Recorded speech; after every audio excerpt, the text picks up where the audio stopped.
আজকের এই ভিডিওতে দেখাবো কিভাবে একটা লেখাকে সার্কেলের চারিদিকে রাউন্ড করতে হয়। তার জন্য আমরা প্রথমে ক্লিপিস টুল এটা সিলেক্ট করব, তারপর শিফট চেপে ধরে সার্কেল নিয়ে নেব। কালারফুল একটা সার্কেল, কালারটা না রাখি, কালারটা অফ করে দিয়ে এখানে ক্লিক করে, আচ্ছা, তারপরে আমরা এখান থেকে টুলবারের থেকে টাইপ অন এ পাথ টুল এটা সিলেক্ট করব। করার পর এখানে যে কোনো একটা জায়গায় এরকম ক্লিক করতে হবে, ডিফল্টের যে লেখাটা সেটা চলে আসছে। এবার এখানে আমরা যেটা চাই সেটা লিখতে পারবো। তার জন্য সাপোজ এটা হচ্ছে ডিলিট করে আমাদের লেখাটা লিখি, ওয়ার্ক ইওর টেক্সট। এখন এটাকে আমরা ইচ্ছা করলে বড় ছোট করতে পারবো। ক্যারেক্টার এখানে যাই, যে না দিয়ে কন্ট্রোল প্লাস টি দিই, তাহলেও চলে আসবে। তাহলে পাশে আসলেও আমাদের পড়তে সুবিধা হবে, বোঝাতে সুবিধা হবে। আবার এখান থেকে আমরা করতে পারি ক্যারেক্টার এখানে ক্লিক করে। আচ্ছা, এখান থেকে আমরা ফন্টের সাইজটা বাড়াবো, তাহলে উপরের এটা ক্লিক করলেও বাড়বে, অথবা এখানে আমরা একবারেও বাড়াই দিতে পারি। এখানে সাপোজ একবারে লিখলাম হচ্ছে 200, ইন্টার দিয়ে দিলাম। তারপর এখান থেকে আমরা ফন্টও চেঞ্জ করতে পারবো, যেটা আমাদের প্রয়োজন, যে ফন্টটা আমরা চাই আসলে দিতে। এখান থেকে ফন্ট সিলেক্ট করা যায়, সাপোজ এটা রাখলাম। যেহেতু এটা একটু বড় হয়ে গেছে, আমরা লেখাটা একটু ছোট করি।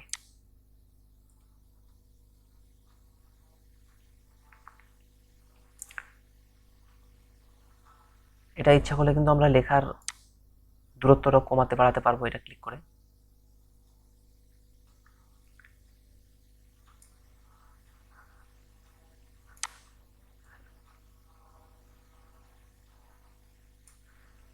আর আমরা যদি চাই লেখাটা কোন সোজাসুজি নেবো, তার জন্য আমাদের এই সিলেকশন, এই টুলটা নিতে হবে, ডাইরেক্ট সিলেকশন টুল। নেওয়ার পরে যদি এটা আমরা চাই চেঞ্জ করতে, এই যে যেটা দেখতে পাচ্ছেন এইটাই পরে ক্লিক করে আমরা এরকম চেঞ্জ করতে পারবো ইচ্ছা করে যেখানে নিতে চাই। এখানে মাঝামাঝি এটা ঠিক আছে, এটা উপরের একটা কাজটা হয়ে গেল।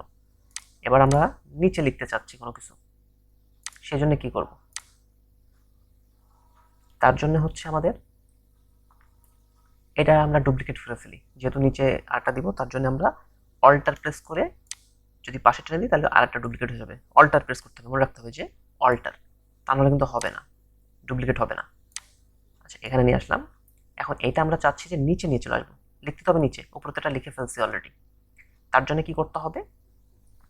তার জন্য আমরা যাব টাইপে, এই যে টাইপ দেখা যাচ্ছে এখানে, তারপর লিখতে হবে টাইপ অন এ পাথ, এই যে এখানে, তারপর type on a path option, এখানে ক্লিক করতে হবে। এরকম একটা অপশন আসবে। এখানে যদি আমরা এই ফ্লিপ এই কথাটাই ক্লিক করি, প্রিভিউ দিই, তাহলে আমরা এখনই দেখতে পাবো, তাহলে আমরা নিচে চলে আসবে, লেখাটা নিচে চলে আসলো। যদি ফ্লিপে ক্লিক করি, ফ্লিপটা না করলে উপরে চলে যাবে, ফ্লিপ করলে নিচে। ঠিক আছে, এইভাবে আমরা উপর নিচে করতে পারি। আরো একটা কথা দেখাতে পারি, এখানে লেখা আছে বেস লাইন, এটা কিন্তু আমরা চেঞ্জ করতে পারবো। যদি আমরা অ্যাসার্টেন দিই তাহলে এরকম আসবে, যদি আমরা এটাই দিই তাহলে ভিতরে আসবে, যদি সেন্টার দিই তাহলে এটার মাঝামাঝি আসবে। ঠিক আছে, এইভাবে আমরা এটা চেঞ্জ করে নিতে পারি। তাহলে এটা আমরা সেন্টারই রাখলাম, তাহলে এই পাশেটা সেন্টার রাখতে হবে, তাহলে তো হবে না। আচ্ছা, এটা আমরা চেঞ্জ করে ফেলি, সেন্টারে নিয়ে আসি। তাহলে কি করবো? এখান থেকে type on a path, type on a path option, base line আছে, এখান থেকে আমরা সেন্টারে নিয়ে চলে আসি। ওকে, এটা সেন্টারে চলে আসলো। তাহলে এটা তো আমাদের এখনো মাঝামাঝি আসেনি, এটা চেঞ্জ করার জন্য আগের প্রসেস, আবার ডাইরেক্ট সিলেকশন টুল সিলেক্ট করবো। তারপর যে ছোট্ট যে একটা অপশন দেখা যাচ্ছে, এই অপশনটা আমাদেরকে, এই যে অপশনটা, এটা দিয়েই আমরা ঘোরাতে পারবো এই লেখাটা যেখানে আমাদের নিতে নিতে চাই আর কি। এই ছোট্ট অপশনটা ধরতে হবে, এই যে এভাবে ঘুরাই ফেলা যাবে। ঠিক আছে, এটাই হচ্ছে প্রসেস। এই প্রসেস শিখতে পারলে টেক্সট ঘোরানো আর কোনো সমস্যাই হবে না। ওকে, ছেড়ে দিলাম। এখন কাজটা হচ্ছে এই দুইটাকে আমরা পরপর নিয়ে আসবো। তার জন্য কি করতে হবে? তার জন্য কাজটা একদম সিম্পল, কোনো সমস্যা নেই।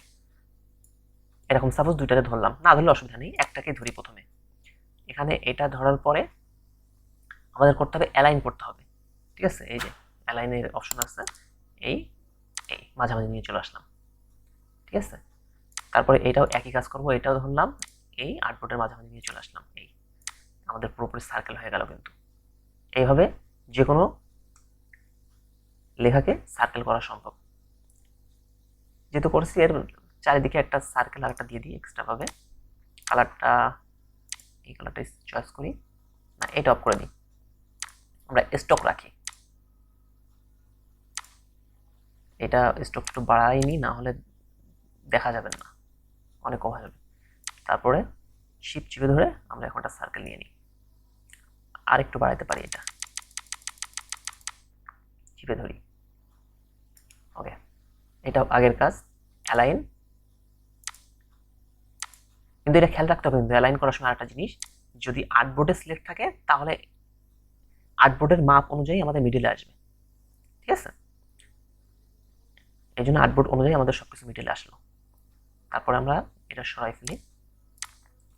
এখন এগুলো কিন্তু সব টেক্সট ফরম্যাটে আছে, আর এটা হচ্ছে আমাদের হচ্ছে সবকিছু ধরে আমরা হলো এখন ভিক্টর করে ফেলতে পারবো এক্সপ্যান্ডের মাধ্যমে। এটা কিন্তু টেক্সট ফরম্যাটে আছে, এখন যদি এক্সপ্যান্ড করি এটা ভিক্টর ফরম্যাট চলে যাবে। এই যে পুরোটাই ভিক্টর হয়ে গেল, প্রত্যেকটা পার্ট আলাদা আলাদা হয়ে গেছে। এখন এটাই ছিল আজকের টিউটোরিয়ালের বিষয়। আপনারা এইভাবে আপনাদের লেখাকে অ্যারাউন্ড করে ফেলতে পারবেন সার্কেলের চারিদিকে। ধন্যবাদ সবাইকে। যদি এই ভিডিওটা আপনাদের ভালো লাগে অবশ্যই সাবস্ক্রাইব করবেন।